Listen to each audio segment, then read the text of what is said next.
রোজ রোজ একই রকমভাবে চিকেন রান্না করতেও ভালো লাগে না আর খেতেও কিন্তু ভালো লাগে না। তাই মাঝে মাঝে ইচ্ছা হয় একটু যদি অন্য রকমভাবে চিকেনটাকে তৈরি করা যায়, যেমন ইচ্ছা তেমন কাজ। তাই প্রথমেই চিকেনটাকে আমি ধুয়ে নিলাম, তার মধ্যে দিয়ে দিচ্ছি গোলমরিচের গুঁড়ো 1 চামচ আর দিয়ে দিলাম আদা রসুনের পেস্ট। তারপর অ্যাড করে দিচ্ছি 1 বাটির মতো টক দই। ব্যাস, এরপর দিয়ে দেব স্বাদ মতো লবণ। এরপর সমস্ত উপকরণগুলোকে ভালো করে মাখিয়ে নেব। এর মধ্যে আমি লঙ্কা হলুদ ব্যবহার করব না, তবেই তো চিকেনটা দেখতে অন্যরকম হবে। কেবল দেখতেই নয়, খেতেও কিন্তু অন্যরকম। এরপর এই চিকেনটা আমি ম্যারিনেট করে 15 মিনিটের মতো রেখে দিয়েছিলাম। তারপর কড়াইয়ে দিয়ে দিলাম সাদা তেল। তেলটা গরম হয়ে গেলে অ্যাড করে দিলাম এলাচ, লবঙ্গ আর দারচিনি। এটা থেকে যখন খুব সুন্দর একটা ভাজা ভাজা গন্ধ বেরোবে, তখন এর মধ্যে অ্যাড করে দেব পেঁয়াজ কুচি। এখানে 2টো মিডিয়াম সাইজের পেঁয়াজ কুচি করে নিয়েছি আর ওই পেঁয়াজটা দিয়ে দিলাম। এরপর পেঁয়াজটাও আমি ভালো করে ভেজে নেব। পেঁয়াজটা যখন খুব ভালো করে ভাজা ভাজা হয়ে আসবে, তার মধ্যে দিয়ে দিচ্ছি কাঁচা লঙ্কা কুচি। আর এখানে আমি গুঁড়ো লঙ্কা ব্যবহার করব না, কাঁচা লঙ্কা কুচি আর গোলমরিচটা দিয়েই মাংসটা রান্না করব। এরপর অ্যাড করে দেব এর মধ্যে টমেটো কুচি।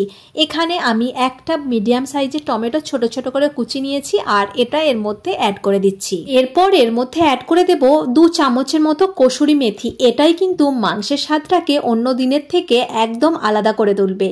এই কসুরি মেথিটাও মশলার সঙ্গে দিয়ে ভালো করে নেড়েচেড়ে কষাতে থাকবো আর এরপর দিয়ে দিচ্ছি স্বাদ মতো লবণ। এই সমস্ত উপকরণগুলো দিয়ে তারপর আমি এটাকে চাপা দিয়ে ভালো করে কিন্তু মশলাটাকে ভেজে নেব। এই যে দেখুন বন্ধুরা, মশলাটা খুব সুন্দর করে কিন্তু ভাজা হয়ে গেছে। এরপর আমি এর মধ্যে অ্যাড করে দেব যে মাংসটা ম্যারিনেট করে রেখেছিলাম, সেই মাংসটা এর মধ্যে অ্যাড করে দেব। এরপর মাংসটা দিয়ে ভালো করে কিন্তু মশলার সঙ্গে মাংসটাকে মিশিয়ে নিতে হবে আর একটু সময় দিয়ে এটাকে কষিয়ে নিতে হবে। এটাকে কিন্তু চাপা দিয়ে দিয়ে কষাতে হবে আর চাপা দিয়ে দিয়ে কষালে এ থেকে কিন্তু প্রচুর পরিমাণে জল বেরিয়ে আসবে।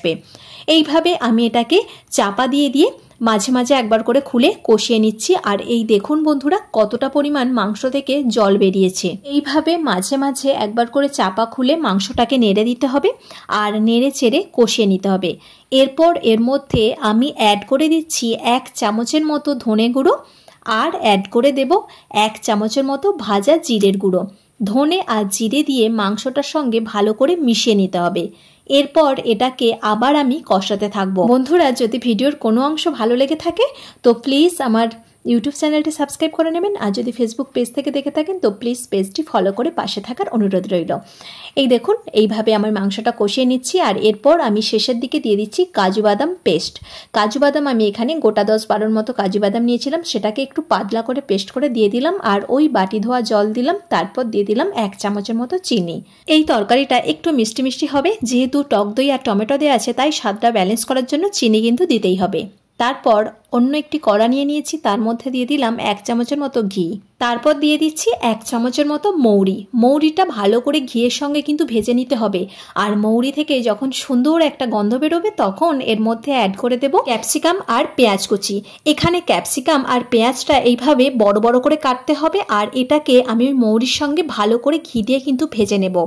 এরপর এটাকে চাপা দিয়ে দিয়ে ভাজতে থাকবো যাতে ক্যাপসিকামটা ভালোভাবে সেদ্ধ হয়ে যায়। এই যে ক্যাপসিকাম আর পেঁয়াজ খুব ভালো করে কিন্তু ভাজা ভাজা হয়ে গেছে আর একটু সেদ্ধ হতে বাকি আছে ক্যাপসিকামটা। তবে এই অবস্থাতেই আমি এটা তুলে নিয়ে মাংসের তরকারির মধ্যে দিয়ে দেব আর ওই ঝোলের মধ্যে ফুটলে ক্যাপসিকামটা ভালো করে সেদ্ধ হয়ে যাবে। এই ফ্লেভারটাই কিন্তু মাংসের স্বাদটাকে পুরো চেঞ্জ করে দেবে। আমরা রোজকার যেমন মাংস খাই তার থেকে একদমই ভিন্ন স্বাদের একটা চিকেন রান্না হয়ে যাবে। বন্ধুরা, অবশ্যই এখানে এইভাবে মৌরি দিয়ে ফোড়ন দেওয়া আর ওই কসুরি মেথি কিন্তু দিতে হবে। এরপর আর কি আমি 10 মিনিটের জন্য এটাকে ফুটিয়ে নিয়েছি। একদমই কিন্তু আমার চিকেন রেডি হয়ে গেছে। এই দেখো কেমন সুন্দর দেখতে হয়েছে না? চলো এবারে এটা ঢেলে নিই। বন্ধুরা, ভিডিওটি কেমন লাগলো তা কিন্তু অবশ্যই জানাতে ভুলবে না। আর ভালো লাগলে একটা লাইক, কমেন্ট এবং শেয়ার করে পাশে থাকার অনুরোধ রইল। আর এইভাবে রোজকার চিকেন রান্না থেকে একটু ভিন্ন স্বাদের চিকেন মাঝে মাঝে রান্না করলে মন্দ হয় না আর বাড়ির লোকেও কিন্তু খেয়ে দারুণ প্রশংসা করে। যাই হোক, আজ এই পর্যন্ত। আবার ফিরে আসবো অন্য কোনো এক রেসিপি নিয়ে। টাটা।